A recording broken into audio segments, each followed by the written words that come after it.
Bentornati, un appuntamento con le previsioni meteo. Un anticiclone stazionario presente sull'Europa centro-occidentale porterà un'ondata di caldo anomala, con dei picchi oltre i 10 gradi, proprio molto anomali, che si spingeranno fino alla Gran Bretagna. Infatti anche sull'Inghilterra e sulla Francia toccheremo dei picchi oltre i 30 gradi, una anomalia davvero forte che continuerà a stazionare per ancora una settimana, coinvolgendo anche comunque l'Italia. Infatti sulla Val Padana toccheremo dei picchi fino a 35 gradi, specie sulla Lombardia, sul Piemonte e anche sull'Alta Toscana. E questo sarà un effetto dovuto alla subsidenza dell'anticiclone. Cosa vuol dire? Vuol dire che un riscaldamento per compressione che avremo proprio nei prossimi giorni, scendendo questa massa d'aria aumenta la propria pressione e si riscalda, e vuol dire che diminuirà rapidamente l'umidità, e questo comporterà quindi una ondata di caldo anomala che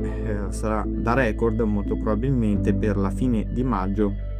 E ancora ci sono delle numerose incertezze dovute anche a questo posizionamento collocamento anticiclonico, che favorirà invece delle discese di massa d'aria più fresche che andranno a coinvolgere l'Europa orientale. Invece sarà esclusa l'Italia, compreso anche quindi il comparto adriatico, e la giornata più calda molto probabilmente sarà quella tra martedì e mercoledì, quando avremo dei picchi anche fino a 36 gradi sulla Val Padana. Purtroppo non verremo quindi insidiati da questa massa d'aria fresca, se non attratti qualche impulso instabile potrà raggiungere la nostra regione.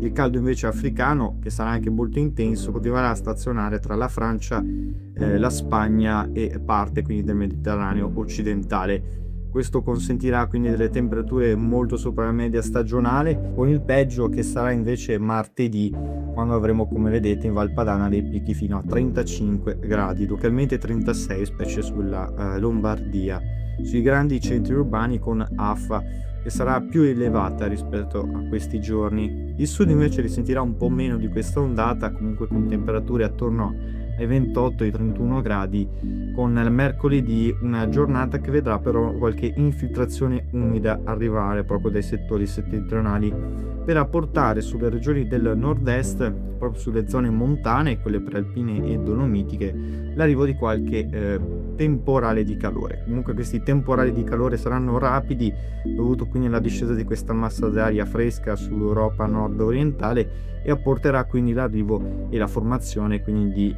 cumulonembi più organizzati, che coinvolgeranno soprattutto le prealpi lombardo-venete e quelle friulane, e con la possibilità di precipitazioni anche intense e delle grandinate. Ricordiamo che è possibile che questa discesa di massa d'aria un po' più fresca, interagendo poi con l'energia in quota, porterà dei forti temporali e conseguenti alluvioni lampo, così come la giornata di giovedì, che potrà vedere anche l'Appennino centrale e in parte anche quello emiliano coinvolto quindi da forti precipitazioni temporalesche. Ancora da definire però la giornata di giovedì, proprio per questa discesa di questi impulsi umidi da nord-est, che faranno quindi calare leggermente le temperature, mantenendosi comunque su valori sopra la media stagionale. Da definire ancora questa caratteristica, perché poi molto probabilmente questa massa d'aria calda continuerà a stazionare sull'Europa centrale e su tutto il Mediterraneo, per portare quindi ancora delle temperature molto sopra la media stagionale, quindi potrà continuare questa ondata di caldo anomala, e quindi delle precipitazioni che saranno possibili solamente per temporali di calore tra mercoledì e giovedì, e quindi per gli amanti del fresco non sono delle buone notizie. Continuate come sempre a seguirci.